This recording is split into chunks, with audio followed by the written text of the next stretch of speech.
할렐루야. 9월의 첫 주일 예배입니다.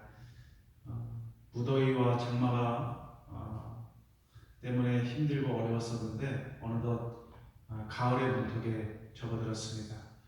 하루속히 우리가 이 예배당에 모여서 함께 얼굴을 대면하며 예배할 날을 소망합니다. 정부에서 오늘 예배까지만 비대면으로 예배를 드리라고 조치가 취해졌기 때문에 이제 앞으로 있을 수요 예배, 금요심야 기도회는 우리가 함께 그때부터 예배를 드리도록 하겠습니다. 우리 이제 다같이 조용한 기도 드리심으로 성령 강림 후 14번째 주 주일 낮 예배를 시작하도록 하겠습니다.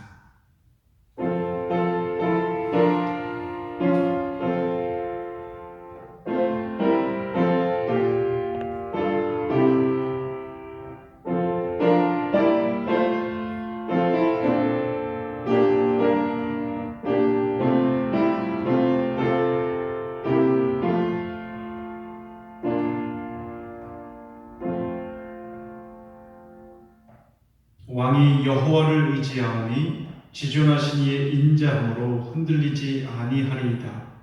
여호와여, 주의 능력으로 높임을 받으소서. 우리가 주의 권능을 노래하고 찬송하게 하소서. 우리 다같이 인내 찬송가 38장입니다. 찬송가 38장 함께 찬송하시겠습니다.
성시교도 교동문 77번의 말씀입니다. 여러분들 찬송가 뒤에 보면 교동문이 있습니다. 교동문 77번 요한복음 3장의 말씀입니다. 교동문 77번 요한복음 3장의 말씀을 저와 여러분들이 한 절씩 함께 교독하겠습니다. 하나님이 세상을 이처럼 사랑하사 독생자를 주셨으니 이는 그를 믿는 자마다 멸망하지 않고 영생을 얻게 하려 하심이라. 하나님이 그 아들을 세상에 보내신 것은 세상을 심판하려 하심이 아니요 그로 말미암아 세상이 구원을 받게 하려 하심이라. 그를 믿는 자는 심판을 받지 아니하는 것이요 믿지 아니하는 자는 하나님의 독생자의 이름을 믿지 아니하므로 벌써 심판을 받은 것이니라. 그 정죄는 이것이니 곧 빛이 세상에 왔을 때 사람들이 자기 행위가 악하고 빛보다 어둠을 더 사랑하는 것이니라. 악을 행하는 자마다 빛을 미워하여 빛으로 오지 아니하나니 이는 그 행위가 드러날까 함이요 진리를 따르는 자는 빛으로 오나니 이는 그 행위가 하나님 안에서 행한 것임을 나타내려 함이라 하시니라. 아멘. 이 시간에는 사도신경으로 우리의 신앙을 고백하도록 하겠습니다. 전능하사 천지를 만드신 하나님 아버지를 내가 믿사오며 그 외아들 우리 주 예수 그리스도를 믿사오니 이는 성령으로 잉태하사 동정녀 마리아에게 나시고 본디오 빌라도에게 고난을 받으사 십자가에 못 박혀 죽으시고 장사한 지 사흘 만에 죽은 자 가운데서 다시 살아나시며 하늘에 오르사 전능하신 하나님 우편에 앉아 계시다가 저로서 산 자와 죽은 자를 심판하러 오시리라.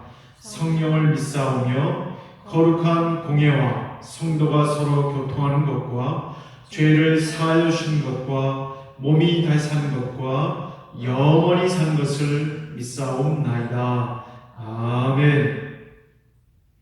다 같이 영광의 찬송가 287장입니다. 찬송가 287장 함께 찬송하겠습니다.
이 시간에는 우리 대표하여서 김학영 학생 회중기도 인도해 주시겠습니다.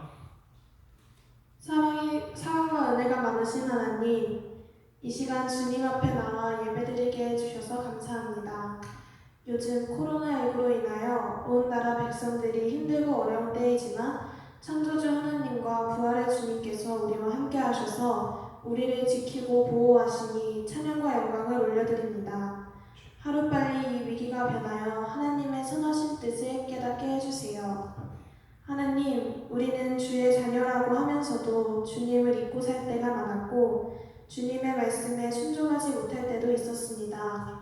이 모든 죄를 용서하여 주시고 이제는 주의 자녀로서 제자로서 살아가게 도와주세요. 아멘. 오늘 우리의 예배를 통해 하나님의 뜻과 계획을 알게 하시고 이제는 주님의 말씀에 순종하는 자로 인도하여 주세요. 특별히 각 처소에서 드리는 예배의 자리에 주님께서 함께 하셔서 주님. 은혜의 자리가 되게 하시고 주님을 만나는 자리가 되게 해주세요.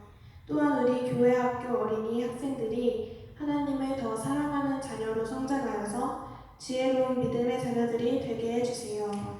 지금 우리 성도들 가운데 몸과 마음이 아픈 성도들이 있다면 주님께서 고쳐주시고 은혜를 베풀어 주세요. 또한 말씀을 통하여 우리의 모든 심령이 치료받게 해주세요. 예수님의 이름으로 감사의 기도드렸습니다. 아멘. 아멘.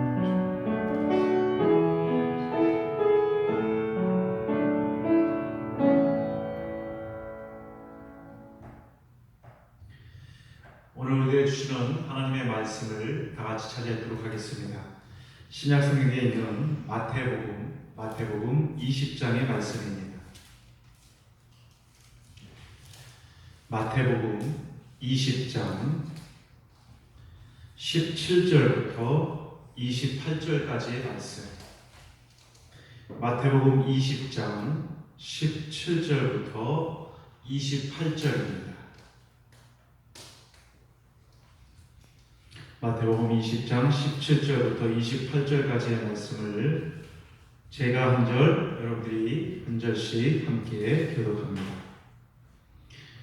예수께서 예루살렘으로 올라가려 하실 때에 12제자를 따로 데리시고 길에서 이르시되 보라, 우리가 예루살렘으로 올라가노니 인자가 대제사장들과 서기관들에게 넘겨주시되 그들이 죽이기로 결의하고 이방인들에게 넘겨주어 그를 조롱하며 채찍질하며 십자가에 못 박게 할 것이나 제3일에 살아나리라. 그때 세베대의 아들의 어머니가 그 아들들을 데리고 예수께 와서 전하여 무엇을 구하니 예수께서 이르시되 무엇을 원하느냐 이르되 나의 이 두 아들을 주의 나라에서 하나는 주의 우편에 하나는 주의 좌편에 앉게 명하소서. 예수께서 대답하여 이르시되 너희는 너희가 구하는 것을 알지 못하는도다. 내가 마시려는 잔을 너희가 마실 수 있느냐? 그들이 말하되 할 수 있나이다. 이르시되 너희가 과연 내 잔을 마시려니와 내 좌우편에 앉는 것은 내가 주는 것이 아니라 내 아버지께서 누구를 위하여 예비하셨든지 그들이 얻을 것이니라. 열 제자가 듣고 그 두 형제에 대하여 분이 여기거늘 예수께서 제자들을 불러다가 이르시되 이방인의 집권자들이 그들을 임의로 주관하고 그 고관들이 그들에게 권세를 부리는 줄을 너희가 알거니와 너희 중에는 그것이 않아야 하나니 너희 중에 누구든지 크고자 하는 자는 너희를 섬기는 자가 되고 함께 했습니다. 너희 중에 누구든지 으뜸이 되고자 하는 자는 너희의 종이 되어야 하리라. 아멘.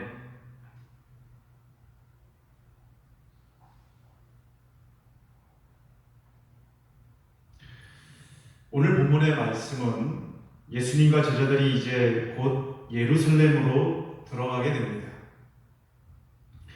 길을 가던 도중에 예수님은 제자들을 따로 부르셔서 예루살렘에서 당신이 겪게 될 십자가의 순환과 부활에 대해 말씀하십니다.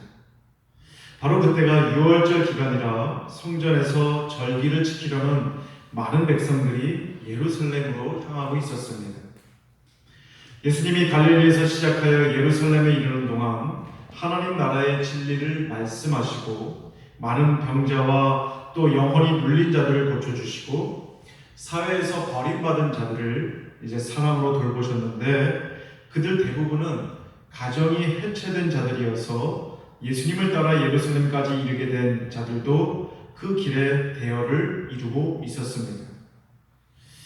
그래서 예수님은 중요한 말씀을 나누기 위해 가던 길을 멈추고 제자들만 따로 불러서 세웠습니다. 왜냐하면 다는 몰라도 이 제자들만큼은 예수님의 소명이 초인적인 능력으로 만국 백성들이 다 부러워할 만한 새로운 왕국을 세우는 것이 아니라 백성들의 죄를 묵묵히 한 몸에 다 담당하시고 십자가에 달려 속죄의 제물이 되는 것임을 알아야 했기 때문입니다. 자, 그런데 그때 세베대의 아들의 어머니가 아들들을 데리고 와서 예수님께 뭔가를 요청하기 위해 절을 하였습니다. 그냥 세베대의 아내가 그러면 될 텐데 굳이 세베대의 아들의 어머니라고 표현한 것은 이 세베대의 아들인 야고보와 요한이 어머니를 부추겨서 자기들의 요구를 간철시키려고 했음을 드러낸 것입니다. 이 여인은 예수님의 어머니 마리아와 가까운 친척으로 예수님의 이모뻘 되는 살로메로 추정이 되는 여인입니다. 예수님이 십자가에 달리셨을 때 이 여인은 예수님의 모친 마리아와 함께 십자가 아래에 있었다고 성경에 기록되어 있습니다. 예수님은 그 여인에게 무엇을 원하느냐라고 묻습니다. 그러자 나의 이 두 아들을 주의 나라에서 하나는 주의 우편에 하나는 주의 좌편에 앉게 명하소서라고 요구합니다. 성경 원문에 의하면 이 여인은 친척임을 앞세워서 예수님께 매우 노골적인 요구를 하고 있는 것입니다. 우리가 조카에게 하듯이 너의 어머니나 나를 봐서라도 그 정도는 해줄 수 있지 않겠느냐 그렇게 얘기를 했던 것이죠. 물론 성경에 기록되어 있지는 않지만 그 여인이 그렇게 하도록 부추긴 건 야고보와 요한인 것을 알 수가 있습니다. 방금 전에도 19절 말씀에 보면 예수님은 십자가에 대해서 말씀하셨고 그동안 예수님은 제자들에게 틈틈이 십자가를 지실 것을 예고하셨습니다. 그리고 그리스도의 십자가 지심으로 인해 열리게 될 하나님 나라가 어떤 곳인지를 지난 3년 동안 수없이 그 제자들에게 가르치셨습니다. 그래서 제자들이 영적으로 조금만 깨어 있었다면 예수님이 무엇을 원하느냐라고 물었을 때 그 말씀 한마디만으로도 정신이 번쩍 뜨였을 텐데 전혀 그러지 못하고 십자가 지실 예수님께 전혀 합당치 않은 청탁을 하고 맙니다. 그래서 예수님은 끝내 그들에게 이렇게 말씀하시죠. 22절의 말씀, 너희는 너희가 구하는 것을 알지 못하는도다라고 말씀합니다. 여기서 너희는 너희가라고 지목하고 계시는데 이는 그 어머니의 청탁 배후에 야고보와 요한이 있음을 알고 계셨던 것입니다. 그들은 주님의 나라가 십자가 피의 희생 위에 세워진다는 것을 여전히 모르고 있었다는 것을 말하고 있는 것이죠. 그런 하나님의 나라에서 주님의 우편과 좌편에 앉기 위해서는 어떤 희생을 감당해야만 하는지도 그들은 모르고 있었습니다. 그래서 예수님은 그들에게 너희는 너희가 구하는 것이 어떤 것인지를 전혀 모르는구나. 내가 마시려는 잔을 너희가 마실 수 있겠느냐라고 말씀하셨습니다. 그때 그들은 예, 할 수 있습니다 하고 대답합니다. 사실 오늘 본문의 말씀은 참 희한하고 또 슬픈 상황을 보여주고 있습니다. 주님이 말씀하고 계신 주의 나라와 제자들이 생각하고 있는 주의 나라가 달라도 이렇게 다를 수 있을까? 주님은 십자가 희생의 피로 가득 채워질 잔에 대해서 말씀하고 계신데 제자들은 주님의 왕국이 세워지는 날 천하를 호령하실 주님 곁에서 짠! 하고 잔을 부딪힐 축배의 잔을 상상하고 있는 것입니다. 똑같은 단어를 두고 대화가 진행되고 있는데 품고 있는 생각이 완전히 다른 것을 보게 됩니다. 말은 같은데 지향하는 바가 극과 극인 것이죠. 오늘 여러분은 이 장면을 어떻게 바라보고 계십니까? 어리석은 제자들의 모습으로 웃음이 나오십니까? 아니면 저들의 모습이 바로 나의 모습인데 내 앞에 있는 십자가는 외면하고 오로지 이 땅에서 잘 먹고 잘 사는 것만을 내 인생의 목표로 삼았었구나 하는 탄식이 여러분에게서 나오고 있습니까? 마찬가지로 간판에는 무슨 교회라고 분명히 적혀 있는데 아무리 봐도 교회다운 구석을 찾아보기 힘들 때 사람들이 얼마나 큰 괴리감을 느끼며 절망하겠습니까? 일찍이 선지자 이사야는 오실 그리스도를 이렇게 예고했습니다. 이사야서 53장 5절 말씀에 보면 그가 찔림은 우리의 허물 때문이요 그가 상함은 우리의 죄악 때문이라. 그가 징계를 받음으로 우리는 평화를 누리고 그가 채찍에 맞음으로 우리는 나음을 받았도다. 우리는 다 양 같아서 그릇 행하여 각기 제 길로 갔거늘 여호와께서는 우리 모두의 죄악을 그에게 담당시키셨도다. 여러분, 바로 이것이 하나님께서 그리스도를 이 세상에 보내사 세상을 구원하시며 하나님의 나라를 여실 방법이라는 말씀입니다. 그러나 예수님은 그 하나님의 뜻에 순종하심으로 그 쓴 잔을 받아 마셨습니다. 반면에 제자들은 그와는 정반대의 잔을 받게 될 것을 기대하고 있었다는 것입니다. 제자들 속에서 저와 여러분의 모습이 보이지 않습니까? 예수님과 제자들 사이의 오간 대화를 보면 기가 막히지 않습니까? 같은 말을 하면서도 어떻게 이렇게 다를 수가 있는지를 생각하게 됩니다. 방금 전에 십자가를 말씀하셨는데도 야고보와 요한이 자기 어머니를 앞세워서 가장 높은 자리를 얻고자 하는 모습을 보실 때 예수님은 그 제자들이 얼마나 낯설고 당황스럽고 실망이 되었을까요? 그래서 너희는 너희가 구하는 것을 알지 못하는도다 라고 말씀하시면서 마음 아파하시는 것을 보게 됩니다. 어쩌면 오늘날 한국 교회가 처해 있는 그리고 우리가 처해진 상황도 이와 같을 수 있다는 생각이 듭니다. 주님께서 우리를 바라보시면서 내가 마시려는 잔을 너희가 정말 마실 수 있을까 하며 걱정하실 것만 같아 두려운 마음이 앞서게 됩니다. 그래도 저는 오늘 이 말씀을 통해서 절대로 전혀 실망하지 않습니다. 왜냐하면 우리를 죄와 사망의 권세에서 구원하신 주님께서 교회를 이대로 내버려 두지 않으실 것이기 때문에 저는 그 확신이 있기 때문에 실망하거나 좌절하지 않습니다. 그래서 예수님은 어리석은 요구를 하고 있는 야고보와 요한에게 23절에 보면 너희가 과연 내 잔을 마시려니와 라고 말씀하고 있습니다. 이 말씀의 의미는 너희가 축배의 잔이 아니라 희생의 잔을 마시게 될 것이다. 너희가 그렇게 되도록 내가 역사한다는 말씀입니다. 그래서 결국 야고보는 사도 중에 최초의 순교자가 되었습니다. 여러분, 사도행전 12장 1절부터 3절 말씀에 그 일이 기록되어 있는데 사도행전 12장 1절 3절 말씀에 이렇게 기록되어 있습니다. 그때에 헤롯 왕이 손을 들어 교회 중에서 몇 사람을 헤아려 하여 요한의 형제 야고보를 칼로 죽이니 유대인들이 이 일을 기뻐하는 것을 보고 베드로도 잡으려 할세 때는 무교절 기간이라 이렇게 말씀합니다.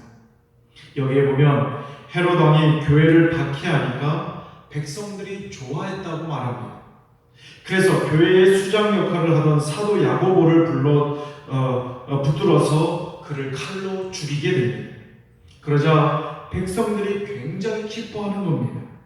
세상의 권력이 그런 상황을 마다할 리가 없지요. 그래서 이번에는 베드로도 잡아 죽이려고 합니다. 야고보는 그렇게 주님의 잔을 마시게 되었던 것입니다. 또한 요한은 100세에 이르는 노구를 이끌고 박해받는 교회를 지키다가 반모섬에 유배되어 채석장에서 돌을 캐며 강제 노역을 하게 됩니다. 요한은 그 반모섬에서 강제 노역에 시달리면서도 주님의 영에 붙들려 박해받는 교회와 성도들에게 신앙의 승리 교회의 최후 승리를 전하는 편지를 쓰게 됩니다. 그 희망의 편지가 바로 요한계시록인 것입니다. 내가 마시려는 잔을 너희가 마실 수 있느냐? 라고 말씀하실 정도로 주님의 마음을 아프게 했던 이 희한하고 형편없던 제자들을 주님은 너희가 과연 내 잔을 마시려니와 하고 약속하신 대로 주님의 잔을 함께 받아 마시는 순교자로 다 세우셨던 것을 보게 됩니다. 그래서 저는 온갖 비난과 증오가 본물처럼 교회에 쏟아지는 이 시대를 맞이하였지만 교회에 대해 저는 절망하지 않습니다. 정말 원해야 할 바가 뭔지를 잊어버린 채 표류하고 있고 주님의 고난의 잔이 아니라 그동안 한국 교회가 이룩한 성취의 잔에 도취되어 있는 교회이지만 주님은 주님의 잔을 마시는 자리로 이 땅의 교회를 인도하실 것이라고 저는 믿고 있습니다. 이 사실을 믿고 의지하여서 이 어려운 시절을 믿음으로 살아갈 수 있기를 간절히 축원드리겠습니다. 여러분, 교회는 주님의 집입니다. 예수님이 교회의 머리가 되십니다. 교회는 주님의 보혈의 공력 위에 세워졌고 주님의 보혈에 자기 피를 섞으며 불철주야 기도한 교회를 교회되게 하기 위해 묵묵히 헌신하는 주의 종들과 성도들이 있습니다. 주님께서 역사하셔서 때가 되면 다시 주님의 잔을 겸손히 받아드는 교회로 성숙하게 세우실 줄로 믿습니다. 이렇게 교회는 주님으로 인하여 최후 승리하게 될 줄로 믿습니다. 요즘 시국이 하도 어수선하고 매일 TV를 보면 코로나 특보, 장마 특보, 태풍 특보, 이제는 특보가 일상이 되어버린 시대를 살고 있고 또 코로나 특보에서 교회가 매일 오르내리다 보니 성도들의 마음이 착잡하고 신앙의 의욕이 꺾일 때가 있을 것입니다. 교회가 잘못 대응하는 면도 있고 언론이 교회에 대해서만은 유독 탈탈 털듯이 보도하는 경향이 있죠. 그래서 이러다가 교회의 선교길이 막혀버리고 교회가 심하게 약화되면 어떡하나 하고 걱정하는 분들이 많이 있을 것입니다. 그러나 여러분, 우리 주님께서 이 연단의 기간을 통해 교회들을 더욱더 신실하게 세우실 것을 믿을 수 있기를 간절히 바라겠습니다. 교회가 신실함을 회복하면 교회는 회복되며 의의 최후 승리를 얻게 되는 줄로 믿습니다. 여러분, 80년대에 동유럽이 공산화되면서 80년대가 아니죠. 2차 세계대전이 끝나고 동유럽이 공산화되면서 독일이 통일되기 전까지 동독의 교회들은 심한 타격을 받게 됩니다. 동독이 이제 공산화되면서 처음에는 성경 공부나 기도회 같은 신앙생활에 제약을 가하다가 이제는 주일 예배를 금지시키고 급기야 교회 폐쇄를 명령하게 됩니다. 독일은 마틴 루터의 종교개혁이 시작된 곳으로서 프로테스탄트 개신교의 본산지인데 그런 곳에서 교회가 폐쇄되어 성도들이 교회를 잃어버리는 일이 벌어졌으니 얼마나 힘들었겠습니까? 그런데 그런 암담한 상황이 교회 변화의 운동용으로 작용하기 시작했습니다. 베를린 장벽이 세워지고 예배드릴 교회를 잃어버린 동독의 그리스도인들은 숲으로 들어가서 거기에서 예배를 드리고 숲에서 3, 4, 5 모여서 또는 가정에서 개인적으로 하루 서너 시간씩 교회가 다시 세워지기를, 베를린 장벽이 무너지기를 위해서 기도하기 시작했습니다. 독일의 베를린 장벽이 1961년도에 세워지고 1989년 11월 9일에 장벽이 무너졌으니까 28년 동안 간절한 기도가 이어졌던 것입니다. 그런데 놀랍게도 철옹성 같았던 공산정권이 무너지고 베를린 장벽이 무너지고 교회는 건재하게 다시 일어섰던 역사적 사건이 있었습니다. 우리는 다 그 사건을 기억하고 있을 것입니다. 결국 동독은 주님의 쓴 잔을 마셨고 주님의 좌우편에 앉아 하나님의 나라를 열어젖히고 그 나라를 굳게 세우는 교회가 되었습니다. 그 주님께서 오늘날 한국 교회에도 동일하게 역사하실 것을 믿으시기 바랍니다. 주님께서 새롭게 하실 것이고 주님께서 오늘날 우리 이 한국 교회를 최후 승리하도록 이끄실 줄 믿습니다. 그렇다면 이제 우리가 가야 할 길을 이미 예수님께서 분명하게 제시해 주셨습니다. 오늘 본문의 말씀 27절과 28절의 말씀입니다. 27절과 28절의 말씀을 우리 함께 읽어볼까요? 마태복음 20장 27절과 28절입니다. 다 같이 읽습니다. 너희 중에 누구든지 으뜸이 되고자 하는 자는 너희의 종이 되어야 하리라. 인자가 온 것은 섬김을 받으려 함이 아니라 도리어 섬기려 하고 자기 목숨을 많은 사람의 대속물로 주려 함이니라. 이 말씀을 보면 여러분, 교회의 힘은 거리로 몰려나가 깃발을 흔들며 목소리를 높이는 것에 있지가 않습니다. 교회의 힘은 어떤 정당을 만들어서 세력을 키우는 것에서 나오는 것도 아닙니다. 자기를 성찰할 줄 알고 잘못된 것을 회개할 줄 알고 주님께서 주신 힘을 이 땅의 상한 곳을 치유하며 겸손히 섬기는 일에 사용하고 세상을 구원하실 하나님을 잠잠히 바라보며 기도하는 데에서 바로 교회의 힘이 나오게 되는 것입니다. 우리가 그렇게 행할 때에 주님은 교회로 하여금 세상을 크게 섬기는 으뜸가는 종이 되게 하시는 것입니다. 여러분, 하나님을 닮아가는 것이 하나님을 향한 최고의 예배다라는 말이 있습니다. 지금 교회마다 예배당에서 함께 모여 예배드리지 못하는 것을 보고 우리 기독교인들의 불면 소리가 많습니다. 저도 답답하고 참 안타깝게 생각합니다. 이에 대해서 우리 기독교인들도 옳은 소리를 해야겠죠. 그러나 우리가 원하고 바라는 것이 하나님을 얻고 하나님을 닮아가는 것이 우선시 되어야 한다는 것입니다. 여러분들은 각자 처소에서 지금 하나님을 닮아가고 하나님을 위해서 어떤 일을 하고 계십니까? 우리가 원하고 바라는 것이 무엇인지가 우리 삶을 통해 드러나게 되어 있습니다. 히브리서 11장 1절 2절 말씀이 그 사실을 증거하는데 이렇게 얘기하죠. 믿음은 바라는 것들의 실상이요 보이지 않는 것들의 증거다. 우리는 우리 말과 행실과 삶을 통해 우리가 무엇을 바라고 소망하며 의지하고 있는지를 드러내게 되어 있습니다. 보이지 않는 마음의 생각이 삶을 통해 증거된다는 얘기입니다. 예수님은 너가 무엇을 원하느냐? 오늘 지금 여러분들은 무엇을 원하고 계십니까? 그리고 무엇을 바라며 무슨 소망으로 살고 계시며 무엇을 신뢰하며 무엇을 여러분의 힘으로 삼고 있습니까? 예수님은 하나님과 세상을 겸하여 섬길 수 없다고 말씀하셨습니다.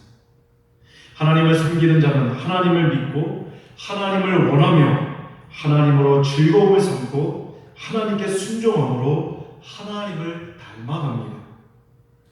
그러나 세상을 사랑하는 자는 세상과 세상이 제공하는 것들을 믿고 그런 것들을 원하며 그런 것들로 즐거움을 삼고 그런 것들로 사람을 움직이는 마귀에게 복종함으로 마귀를 닮아가는 것입니다.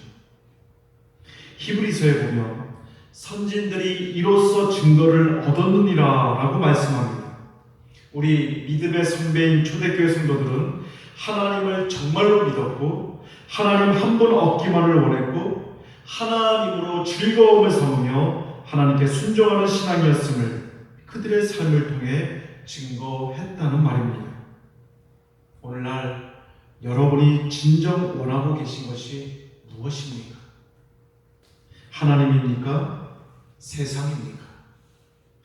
우리 한 사람 한 사람이 진정으로 하나님을 원할 때에 우리 교회는 변화될 줄로 믿습니다.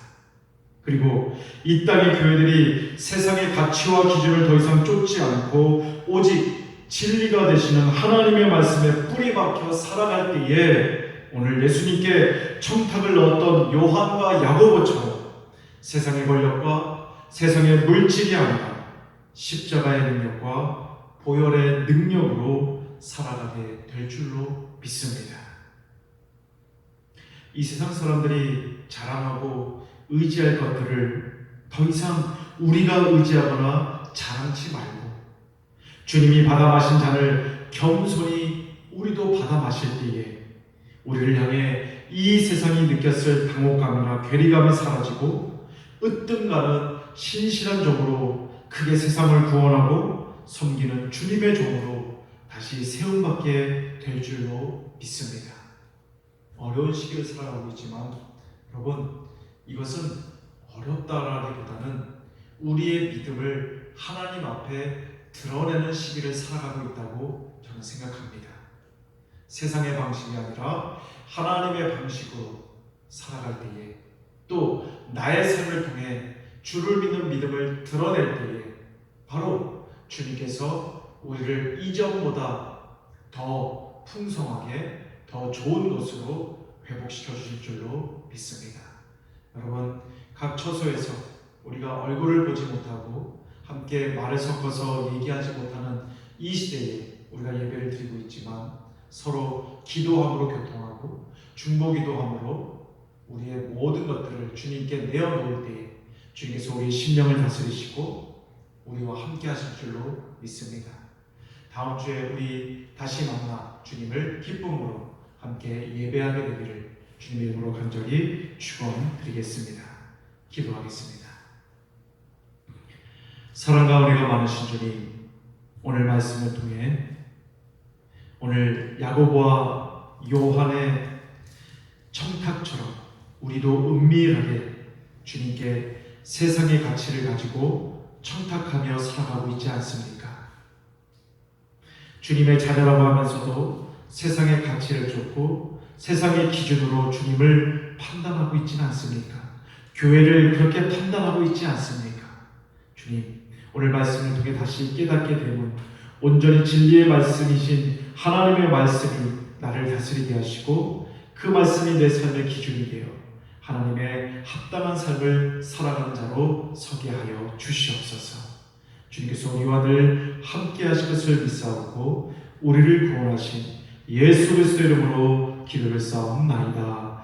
아멘.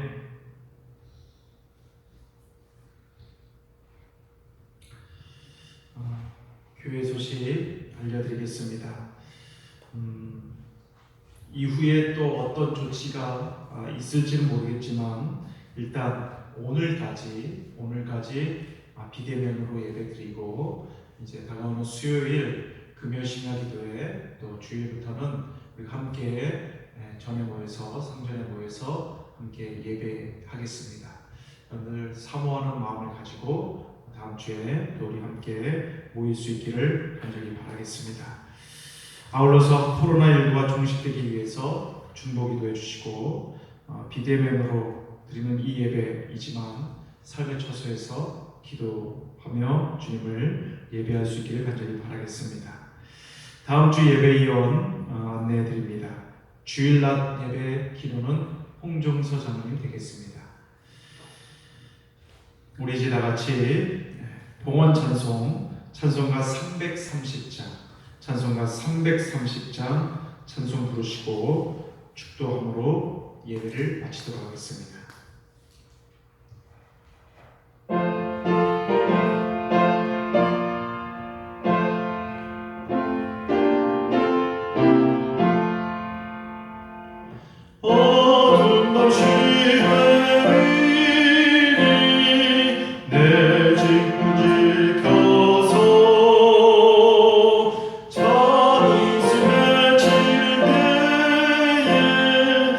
일찍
사랑과 은혜가 많으신 주님,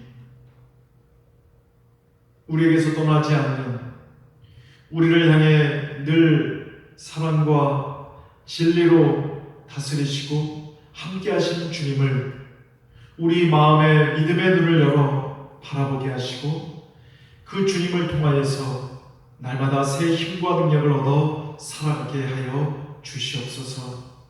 먼저 우리에게 말씀하시는 하나님의 말씀을 듣고 깨닫게 하시고 순종하는 믿음을 허락하여 주시옵소서. 이제 새롭게 시작된 9월 또 새로운 한 주를 주님 앞에 맡겨드립니다. 주님께서 다스려 주시사 주님 때문에 기쁘고 주님 때문에 평안한 한 주가 될 수 있도록 축복하여 주시옵소서. 이제는 우리 주 예수 그리스도의 은혜와 하나님의 사랑하심과 성령의 교통하심이 주님을 위해 이 땅 가운데 믿음을 드러내며 살겠다고 다짐하는 각 처소에서 예배드리는 우리 홍산음의 교회 성도들 머리 가운데 이제로부터 영원까지 함께 하시옵기만을 간절히 축원하옵나이다. 아멘.